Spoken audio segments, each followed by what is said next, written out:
નમસ્કાર.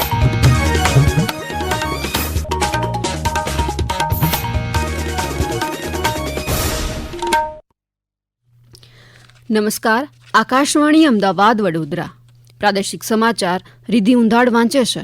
સૌપ્રથમ મુખ્ય સમાચાર. તાજેતરમાં પડેલા કમોસમી વરસાદને કારણે વ્યાપક નુકસાની સમીક્ષા સાથે આજે રાજ્ય મંત્રીમંડળની ગાંધીનગરમાં બેઠક યોજાશે. બીએસસી નર્સિંગ, ફિઝિયોથેરાપી સહિતના વિવિધ અભ્યાસક્રમ માટે 29 મેથી પ્રવેશ પ્રક્રિયા શરૂ થશે. ભરૂચમાં ભારે વરસાદના પગલે નીચાણવાળા વિસ્તારોમાં પાણી ભરાયા. મધ્યમ અને દક્ષિણ ગુજરાતમાં વરસાદની આગાહી. અમદાવાદના ચંડોળા તળાવ પરથી ગેરકાયદે દબાણો દૂર કરીને તળાવ ઊંડું કરવાની કામગીરી પૂરજોશમાં. આઈપીએલની એલિમિનેટર મેચમાં ગુજરાત ટાઇટન્સ અને મુંબઈ ઇન્ડિયન્સ વચ્ચે 30મી મેના રોજ મુકાબલો થશે. સમાચાર વિગતવાર. મુખ્યમંત્રી ભૂપેન્દ્ર પટેલની અધ્યક્ષતામાં આજે કેબિનેટ બેઠક યોજાશે. આજે સવારે 10 વાગે યોજાનારી આ બેઠકમાં પ્રધાનમંત્રીએ ગુજરાતના 75 વર્ષની ઉજવણી અગાઉના મહત્વના લક્ષ્યાંકો નક્કી કરવાની સૂચના આપી હતી. આ સૂચના અંતર્ગત રોડમેપ તૈયાર કરવાની ચર્ચા કરવામાં આવશે. તાજેતરમાં પડેલા ભારે વરસાદના પગલે કૃષિ પાકોને થયેલા નુકસાન અંગેની ચર્ચા કરીને તેની વિગતો પણ કેબિનેટમાં રજૂ કરાશે. હાલમાં જે રીતે રાજ્યમાં કમોસમી વરસાદી વાતાવરણ સર્જાયું છે તે અંગેની પણ ચર્ચા કરવાની શક્યતા છે. શૈક્ષણિક વર્ષ 2025-26 માટે બીએસસી નર્સિંગ, ફિઝિયોથેરાપી, જીએનએમ, બી ઓપ્ટોમેટ્રિક, બી ઓક્યુપેશનલ થેરાપી, ઓર્થોટિક્સ સહિતના વિવિધ અભ્યાસક્રમ માટે પ્રવેશ પ્રક્રિયાનો કાર્યક્રમ જાહેર કરવામાં આવ્યો છે. 29 મેથી પ્રવેશ પ્રક્રિયા શરૂ થશે. સંપૂર્ણ પ્રવેશ પ્રક્રિયા ઓનલાઈન રહેશે. 29મી મેથી 11 જૂન સુધી વિદ્યાર્થીઓ પ્રવેશ સમિતિની વેબસાઇટ પરથી ઓનલાઈન પિનની ખરીદી કરી શકશે. 12 જૂન સુધી વિદ્યાર્થીઓએ ઓનલાઈન રજીસ્ટ્રેશન અને ડોક્યુમેન્ટ અપલોડ કરવાના રહેશે. 31મી મેથી 13 જૂન સુધી વિદ્યાર્થીઓએ નજીકના હેલ્થ સેન્ટર ખાતે અરજી અને અસલ ડોક્યુમેન્ટની ચકાસણી કરવાની રહેશે. નર્સિંગ સહિત અલગ અલગ કોર્સના કુલ 51,000થી વધુ બેઠક પર પ્રવેશ પ્રક્રિયા કરવામાં આવશે. ધોરણ 10 પછીના પ્રથમ વર્ષ અને આઈટીઆઈ, ટીઈબીના કોર્સ પછી બીજા વર્ષના ડિપ્લોમા ઇજનેરીના કોર્સમાં પ્રવેશ માટે ગવર્મેન્ટ ગર્લ્સ પોલિટેકનિક અમદાવાદ દ્વારા નિઃશુલ્ક માર્ગદર્શિકા સેમિનાર યોજાશે. આ સેમિનાર 1 જૂનને રવિવાર અને 7મી જૂનના શનિવારના રોજ ગવર્મેન્ટ ગર્લ્સ પોલિટેકનિક નવરંગપુરા અમદાવાદમાં યોજાશે. ઓનલાઈન એડમિશન પ્રક્રિયા, સંસ્થા અને કોર્સ અંગેની માહિતી તથા કારકિર્દી માર્ગદર્શન આપવામાં આવશે. હવામાન વિભાગે આગામી 2 જૂન સુધી રાજ્યમાં છૂટાછવાયા સ્થળોએ મધ્યમથી ભારે વરસાદની આગાહી કરી છે. આજે ગુજરાતના દાહોદ, મહીસાગર, છોટાઉદેપુર, નર્મદા, ભરૂચ, સુરત, ડાંગ, નવસારી, વલસાડ, તાપી અને દમણ, દાદરાનગર હવેલીમાં છૂટાછવાયા સ્થળોએ ભારે વરસાદની સંભાવના છે. જ્યારે સૌરાષ્ટ્રમાં અમરેલી, ભાવનગર, ગીર સોમનાથ અને દીવમાં ભારે વરસાદની શક્યતા છે. આ સાથે જ ઉત્તર અને મધ્ય ગુજરાતમાં પણ 50થી 60 કિલોમીટર પ્રતિ કલાકની ઝડપે પવન સાથે હળવાથી મધ્યમ વરસાદની શક્યતા છે. આવતીકાલ સુધી રાજ્યના અલગ અલગ વિસ્તારોમાં પણ મધ્યમ અને ભારે વરસાદની આગાહી છે, જેને પગલે માછીમારોને દરિયો ન ખેડવા સૂચના અપાઈ છે. આ અંગે વધુ માહિતી આપી રહ્યા છે હવામાન નિષ્ણાંત ડોક્ટર એ.કે. દાસ. डे 2 में हैवी रेनफॉल वार्निंग इसमें सूरत, नर्मदा, भरूच, तापी, नवसारी, डांग, वलसाड, दमन और दादरा नगर हवेली और जो सौराष्ट्र को इसमें गिर सोमनाथ, अमरेली, भावनगर और दीव और जो गुजरात रीजन में छोटाउदेपुर, दाहोद और महिसागर. और फिशरमैन वार्निंग हमारा डे 4 डे 5 में दिया गया 30th में और 31st में. इसमें सारे जो गुजरात के तटीय क्षेत्र है इसमें फिशरमैन वार्निंग दिया गया है. इसको स्क्वाली वेदर रहेगा उस टाइम. ભરૂચ જિલ્લામાં ભારે પવનના કારણે આવેલા વરસાદને કારણે અસંખ્ય વૃક્ષો ધરાશાયી થયા હતા. તેમજ નીચાણવાળા વિસ્તારોમાં પાણી ભરાઈ જતા લોકો મુશ્કેલીમાં મુકાયા હતા. અનેક મકાનોની છત પર વૃક્ષો પડવાની ફરિયાદ પણ મળી હતી, જેના કારણે વીજ પુરવઠો ખોરવાયો હતો. તાપી જિલ્લાના સોનગઢ ખાતે રાજ્યમંત્રી કુંવરજી હળપતિએ સ્વચ્છ ભારત મિશન અંતર્ગત તાલુકાની 9 જેટલી ગ્રામ પંચાયતને ફાળવવામાં આવેલ ઈ રિક્ષાઓને લીલી ઝંડી આપી પ્રસ્થાન કરાવી.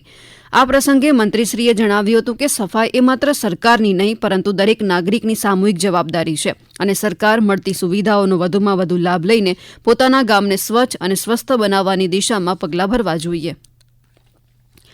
કેન્દ્ર શાસિત પ્રદેશ દમણમાં પોલીસ વિભાગ દ્વારા જાગૃતિના ભાગરૂપે માર્ગ સલામતી અભિયાન શરૂ કરાયું. તે અંતર્ગત દમણ પોલીસ મુખ્ય મથકથી યોજાયેલી વાહન રેલીને પોલીસ મહાનિર્દેશક મિલિંદ મહાદેવે લીલી ઝંડી બતાવી રવાના કરી હતી.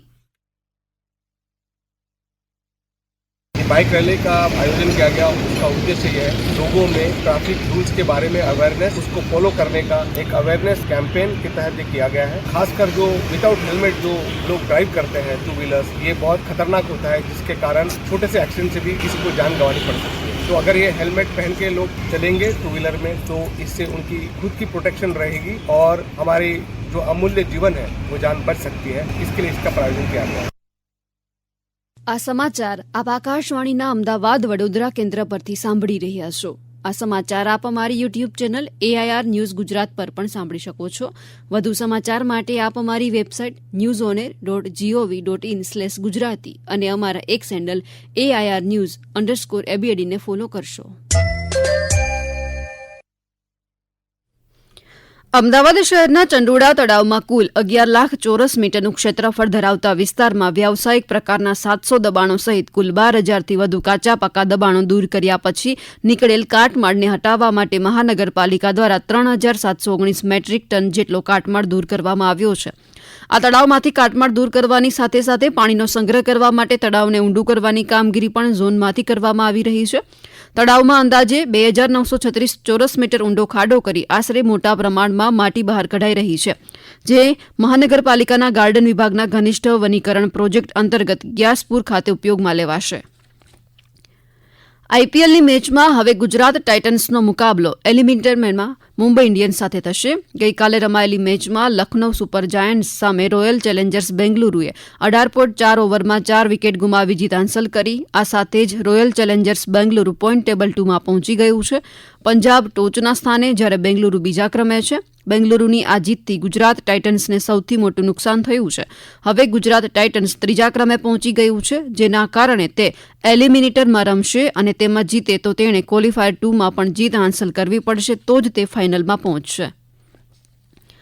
ગુજરાતના 15 યુવાન પર્વતારોહકોની ટીમે હિમાચલ પ્રદેશની પીર પંજાલ રેન્જમાં આવેલી 17,300 ફૂટ ઊંચી માઉન્ટ ફ્રેન્ડશીપ પર દુર્ગમ ચઢાણ અને અત્યંત નીચા તાપમાનનો સામનો કરી શિખર પર સફળતાપૂર્વક ચઢાણ કર્યું.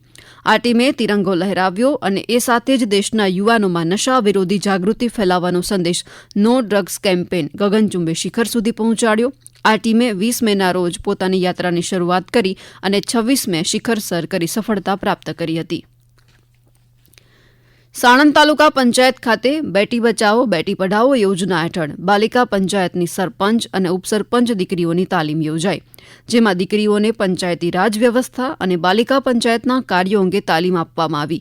આ તાલીમમાં દીકરીઓએ મહિલા કલ્યાણકારી યોજનાઓ અને સુરક્ષાના વિવિધ પ્રકલ્પો વિશેની જરૂરી માહિતી અને માર્ગદર્શન પણ મેળવ્યું હતું.